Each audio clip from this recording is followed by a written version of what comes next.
आज आपण नर्मदा नदीच्या किनाऱ्यावर खांडवा विभागाजवळ विंध्य पर्वतामध्ये एक जागा आहे. तिथे ओंकार ममलेश्वरम भगवंताचे ज्योतिर्लिंग आहे. त्या ज्योतिर्लिंगाबद्दल माहिती घेऊ. खूप वर्षापूर्वी वेदकालात घडलेली घटना आहे. अशा या काळात एक ऋषिकुमार तपोवनातील आपल्या विद्याभ्यास पुरा करून आपल्या घरी आला होता. पण घरी आल्यावर त्याला बेचैनी वाटू लागली. त्याला वाटे, आपण एवढे शिकलो, आता हा देह प्रभू कार्यासाठी आहे हे समजून घेतले तरी देखील संसार सुख उपभोगण्यात देह झिजवायचा. त्याच्या मनाला ते पटेना, म्हणून त्याने संकल्प केला, प्रभू कृपेने लाभलेला हा सुंदर देह प्रभू कार्यासाठीच वापरला गेला पाहिजे. ज्या ठिकाणी प्रभूला माझी अत्यंत गरज असेल त्या ठिकाणी तर हा देह घेऊन जाईन. जीवन विकासासाठी मी विद्या शिकलो आहे. त्या माझ्या विद्येचा काय उपयोग करायचा ते भगवंतच नक्की करेल. विद्या पैशासाठी नाही, विद्या ज्ञानासाठी आहे, सौजन्याकरिता आहे, विकासासाठी आहे, ही कल्पना त्या काळी होती. म्हणून विद्येला सरस्वती समजत असत. सरस्वती माता म्हणून पूजली जात होती. जे लोक सरस्वतीला माता म्हणून समजून पूजित असत त्यांना नेहमी वाटत असे, आपण एवढी विद्या मिळवली, आता तिचा उपयोग काय करायचा. ऋषिकुमाराने या प्रश्नाचे स्वतःसाठी उत्तर नक्की केले. आपण आपली विद्या शिवचरणी अर्पण करायची. ऋषिकुमार देखील स्वतःची विद्या सरस्वती भगवंताच्या चरणावर वाहण्याच्या हेतूने घराबाहेर निघाला. ज्या ठिकाणी सद्विचार पोचत नाहीत, सद्विचार दर्शन झालेले नाही, त्या ठिकाणी जाऊन राहण्याचा त्याने विचार केला. त्याने स्वतः मेहनत करून ज्ञान मिळवले होते. गुरुग्रही राहूनही त्याने ज्ञानाचा प्रसाद मिळवला होता. अंतःकरणात प्रभू कार्याची तळमळ होती. अशा माणसांच्या तेजस्वितेबद्दल काय विचारायचे. फिरता फिरता तो विंध्य पर्वताजवळ आला. तेथे एका जागी त्याला विंध्य पर्वताचा आकार ओंकारासारखा वाटला.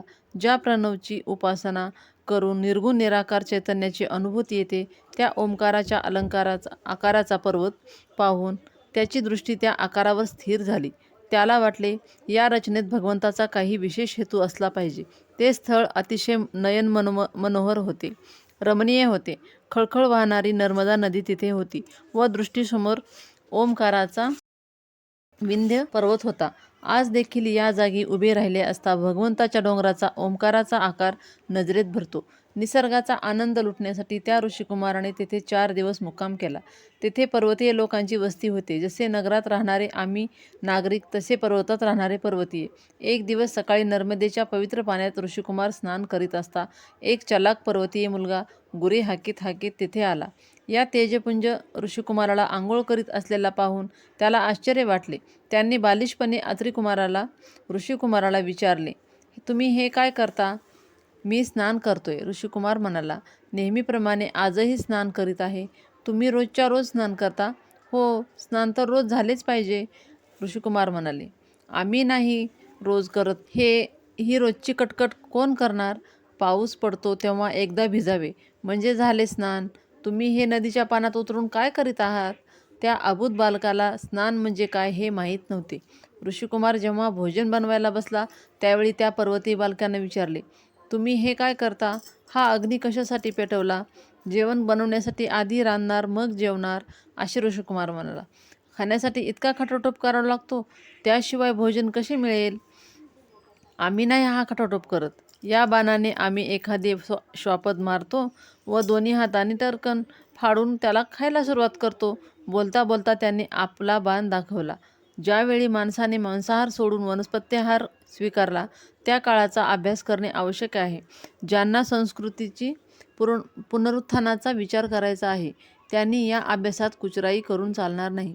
तिसऱ्या दिवशी त्या पर्वतीय मुलाला त्या ऋषिकुमाराबद्दल अधिक ओढ लागून राहिली. ऋषिकुमाराला देखील वाटले, हा मुलगा कोण असावा. नाणे धुणे रांधणे हे देखील याला माहीत नाही. एकदा ऋषिकुमार ध्यानस्थ बसला असताना तो पर्वतीय मुलगा त्याच्याकडे आला. डोळे बंद करून बसलेल्या ऋषिकुमारला पाहून त्याला आश्चर्य वाटले. त्या चालाक बालकाला वाटले, हा असा का बसला आहे. 2-4 मिनिटे काय करावे हे त्याच्या ध्यानात येईना. शेवटी हळूच त्या ऋषिकुमाराला त्याने हलवून जागे केले.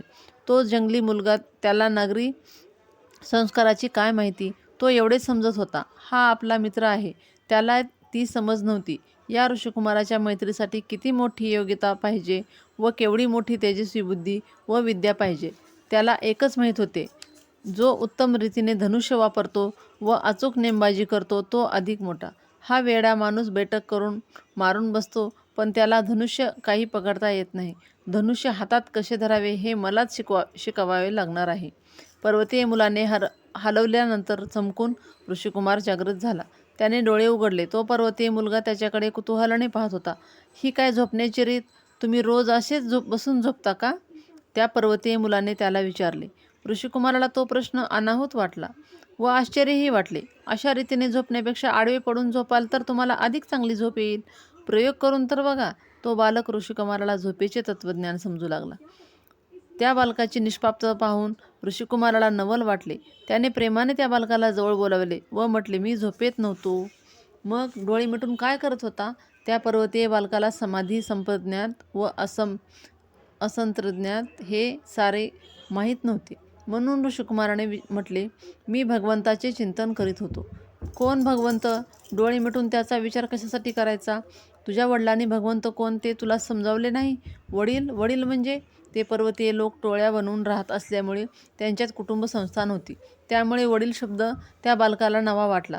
ऋषिकुमार शांतपणे त्याच्याजवळ बसला.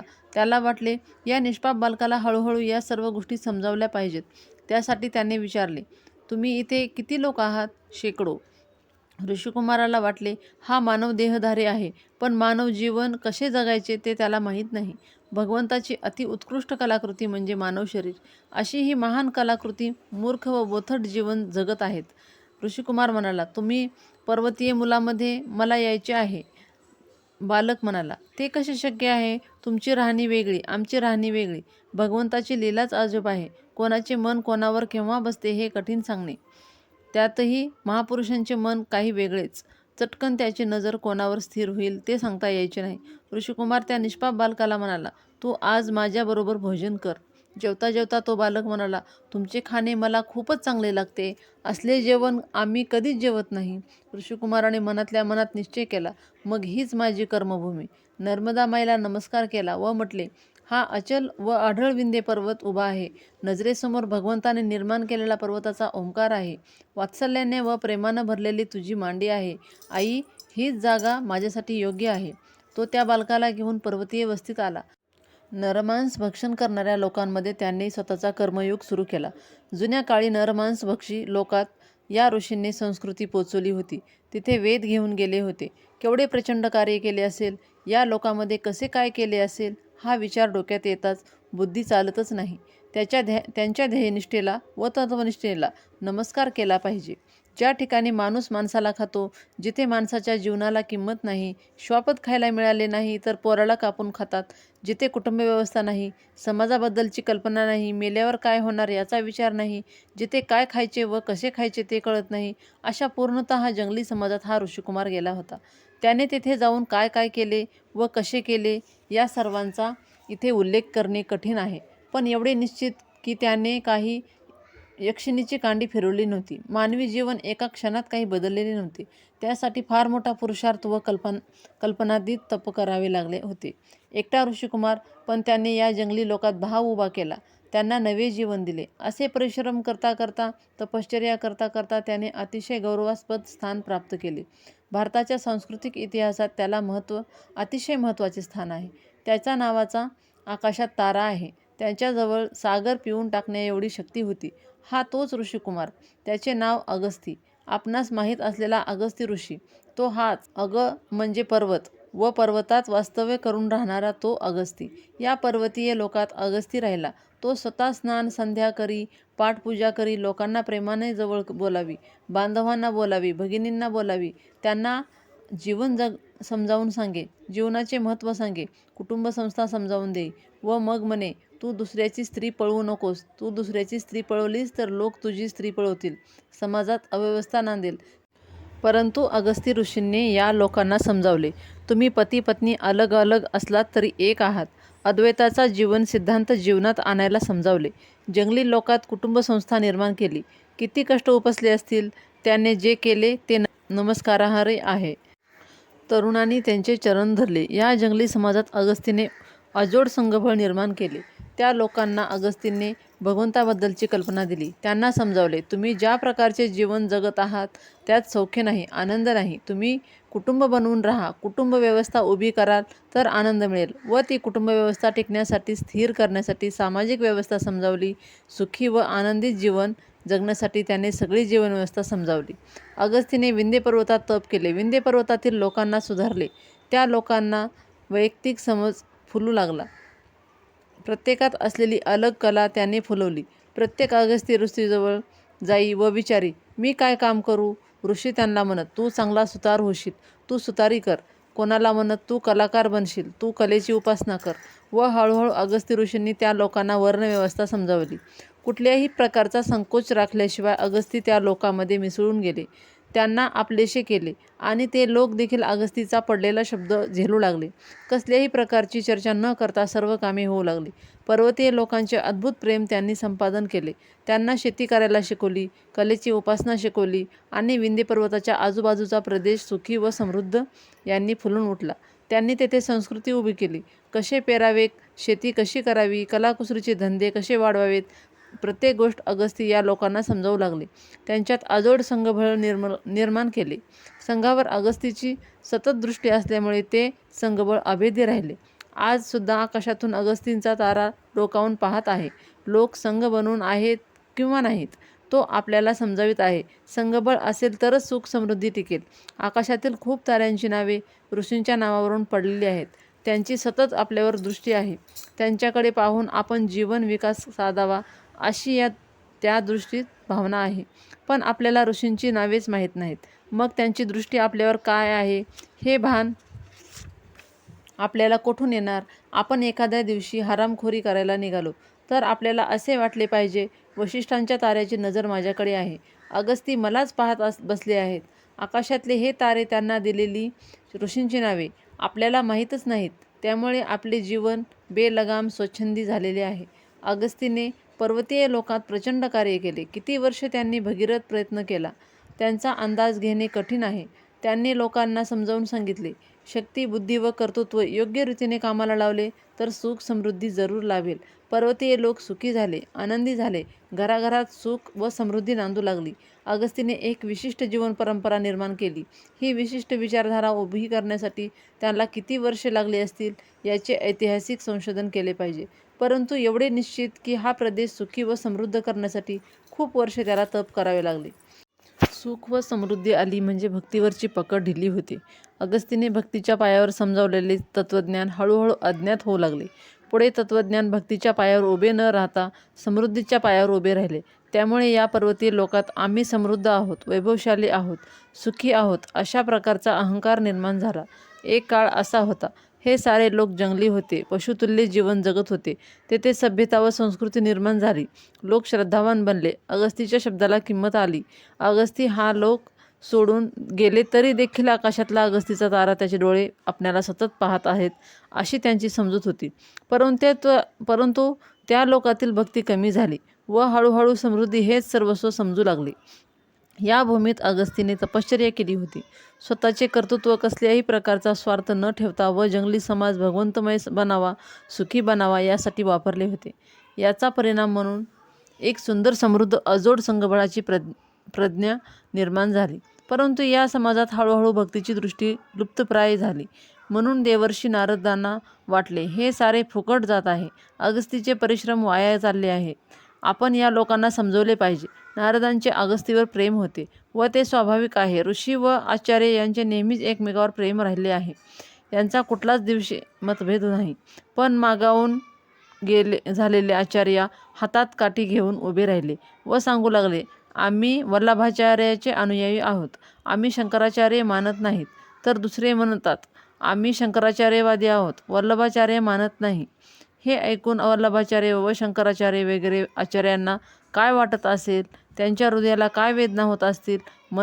पुराणात असे वर्णन आहे. नारद विंध्य पर्वताजवळ आले त्यावेळी त्या लोकांनी नारदांना अहंकाराने विचारले, तुम्ही सारे जग फिरून आला आहात, पण आमच्यासारखा समाज कुठे पाहिलाय का? आमच्याकडे खूप सुख आहे, समृद्धी आहे. घाम गाळून हे सारे वैभव उभे केले आहे. आमच्या प्रदेशात कोणी रिकामा माणूस तुम्हाला दिसणार नाही. सारेच उद्योगी आहेत. असा हा काम करणारा कर्मचारी वर्ग आम्ही उभा केला आहे. आजच्या भाषेत सांगायचे झाले तर असे म्हणता येईल, सर्वांनी एकत्र येऊन नारदांना ते मानपत्र दिले होते. मानपत्राच्या सुरुवातीलाच लिहिलेले होते, साऱ्या पृथ्वीतलावर आमच्यासारखे लोक तुम्हाला पाहायला मिळणार नाहीत. नारद उत्तरादाखल भाषण करायला उभे राहिले. नारदांचे तोंड बंद होईल असे नव्हते. या लोकांनी मानपत्र दिले आहे तेव्हा खोटे असले तरी चांगलेच बोललं पाहिजे असे मानणाऱ्या आजच्या महापुरुषापैकी नारद नव्हते. त्यांनी निश्वास टाकला तेव्हा त्यांच्या प्रमुखाने विचारले, तुम्ही निश्वास का टाकलात? नारद म्हणाले, तुम्ही तुमच्या समाजाचे एवढे मोठे वर्णन करता ते बरोबर आहे, पण खरी गोष्ट सांगू का? मेरू पर्वताची जी हिंमत आहे ती विंध्य पर्वतात नाही. यज्ञात मेरू पर्वताचे स्मरण होते, विंध्य पर्वताचे नाही. मेरू तो मेरूच. ज्याने मेरू पाहिला नसेल त्याने भले विंध्य पर्वताचे वर्णन करावे. नारदांनी विंध्य पर्वतात वास्तवास करणाऱ्या लोकांजवळ आले व मेरू पर्वत श्रेष्ठ आहे असे सांगितले. याचा अर्थ मेरू पर्वत श्रेष्ठ नव्हता, त्या पर्वतावर बसलेले लोक श्रेष्ठ होते. मेरूचे वर्णन ऐकून विंध्य पर्वताला म्हणजेच विंध्य पर्वतात वसलेल्या समाजाला खूप दुःख झाले व विंध्य पर्वताने तपश्चर्या केली, म्हणजेच विंध्य पर्वतात वसलेल्या लोकांनी तपश्चर्या केली. मेरू पर्वतात श्रेष्ठ का याचे कारण सांगताना नारदजींनी म्हटले, मेरू पर्वतावरील घराघरात परमेश्वर वसत आहे. तुमची कल्पना आहे तुम्हाला जे वैभव मिळाले आहे ते तुमच्या पुरुषार्थाने मिळाले आहे, पण मेरू पर्वतावरील लोकांची कल्पना आहे की त्यांना जे वैभव मिळाले आहे ते प्रभू प्रसाद म्हणून मिळाले आहे, म्हणून तो सर्वश्रेष्ठ आहे. त्याचे यज्ञात पूजन होते, तुमचे पूजन होत नाही. एक महत्त्वाची गोष्ट समजावून घ्या, भक्तिपूर्ण अंतःकरण असेल तर तुमचे वैभव टिकणार नाही. मी तुम्हाला शाप द्यायला आलेला नाही, मार्गदर्शन करायला आलो आहे. तुम्ही अहंकारी बनलात तर तुमचे संगबळ नष्ट होईल, तुम्ही आपापसात लढाल व मराल, तुमचे वैभव नाहीसे होईल. अगस्त्याने तुमच्यासाठी घाम गाळला आहे, रक्ताचे पाणी केले आहे, ते निरर्थक जाऊ नये म्हणून तुम्हाला सावध करण्यासाठी मी आलो आहे. विंध्य पर्वताला म्हणजेच विंध्य पर्वतीय लोकांना दुःख झाले व नारदाजवळ त्यांनी दीक्षा घेतली. या पर्वतीय लोकांजवळ वैभव होते, एकता होती, सामर्थ्य होते व कर्तृत्वही होते. फक्त भक्तीचा विचार नव्हता, तो नारदांनी त्यांना दिला. विंध्य पर्वताने तपश्चर्या केली, अर्थात त्या पर्वतीय लोकांनी तपश्चर्या केली. विंध्य पर्वताच्या आसपास लाखो लोक राहत असत. त्यांच्या जागृतीच्या लाटा उठल्या. प्रत्येक घराघरात ईशभक्ती निर्माण झाली. जिथे ईशभक्ती नाही असे घर राहिले नाही. त्यांच्याजवळ ऐक्य होते. जिथे ऐक्य असेल तिथे ब्रह्माला नाचावेच लागते व हा सनातन सिद्धांत आहे. या पर्वतीय लोकात अगस्त्याने निर्माण केलेली एकता होती, आत्मीयता होती, वैभव होते, शक्ती होती. फक्त भक्ती कमी होती. अगस्त्याने निर्माण केलेला भक्तिभाव नाहीसा झालेला होता. भक्तिभावाशिवाय संस्कृती टिकत नाही. नारदांचा संदेश ऐकल्यावर तेथील विद्वान, तरुण, शक्तिमान सर्व एकत्र आले. त्यांनी खूप तपश्चर्या केली. घराघरात भक्तीचा नंदादीप लावला. सगळा समाज भक्तिभावाचा बनविला. सर्व ठिकाणी स्वतःचा भक्त अडचणीत आला की परमेश्वर अवतार घेतो, परंतु या पर्वतीय लोकात त्यांचे कर्तृत्व पाहून भगवंत आला आहे. या लोकांची तपश्चर्या व कार्य पाहून भगवंत खुश झाला. एवढी मोठी तपश्चर्या त्या लोकांनी केली. परमेश्वर प्रसन्न झाला, पण त्या लोकांनी त्यांच्याजवळ काही मागितले नाही. या लोकांजवळ वैभव होते, त्यांच्याजवळ सुख होते. हे सारे असताना त्यांच्या घरी भक्ती घेऊन गेले. हा प्रचंड पुरुषार्थ आहे. घरोघर भक्तीचा दिवा लागला. कर्तृत्ववान व बुद्धिशाली लोकांनी भगवंताजवळ काही न मागता हे लोकोत्तर कार्य केले, म्हणून भगवंत प्रसन्न झाला व आता मी माझ्या डोळ्यांनी तुमचे सुंदर कार्य बघून घेतो असे म्हणून भगवंताने पर्वतीय लोकांना दर्शन दिले असेल ते स्थळ म्हणजे ओंकार ममलेश्वरम. भगवंताचे दर्शन होताच सर्व लोक खुश झाले. अंतःकरणपूर्वक भगवंताची पूजा केली व म्हटले, प्रभू, आजवर एक गोष्ट आम्ही विसरलो होतो. कमावलेली समृद्धी, मिळवलेली विद्या व संपदा यांना प्रभुस्पर्श होणे आवश्यक आहे.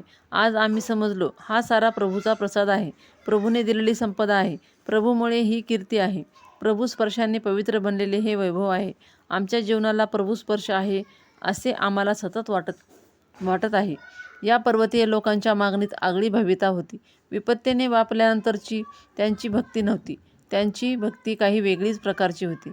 आपल्या वेशात भक्तीचे निरनिराळे प्रकार आहेत. राक्षसापासून रक्षण मिळावे यासाठी लोकांनी भक्ती केली होती व भगवंत आलेला होता. काही ठिकाणी दुःखी किंवा पीडित लोकांना मदत करण्यासाठी भगवंत आला होता. परंतु या नर्मदेच्या किनाऱ्यावर ज्यांना काहीच मागायचे नाही अशा लोकांचे कर्तृत्व पाहून भगवंतांनी दर्शन दिले होते. ज्यांना काहीच मागायचे नाही, केवळ विकासासाठी त्यांच्या भक्तीत असते, त्यांना भगवान दर्शन देतो. विकासाची शेवटची पायरी म्हणजे प्रभुरूप होणे, तद्रूप होणे, सगळे खल्लास करून भगवंतास मिळणे. याचे नाव ओंकार, म्हणून भगवंताचे नाव देखील ओंकार आहे. ओंकाराचे उपासक काही मागत नाहीत, फक्त जीवन विकास मागतात. म्हणून या पर्वतीय लोकांनी भगवंत प्रसन्न झाल्यावर सांगितले, भगवान केवळ प्रभुस्पर्शानेच जीवनातील प्रत्येक गोष्ट पवित्र, निर्मळ व तेजस्वी व सुखदायी बनते. हे लोकांना माहीत व्हावे व त्यांची सतत आठवण राहावी यासाठी तू इथेच राहा. भगवान, आम्ही मिळवतो आमच्या पुरुषार्थाने, आम्ही वैभव मिळवले असा अहंकार आम्हाला झाला होता. अगस्तींनी केलेले भक्तीचे संस्कार लुप्त झाले होते.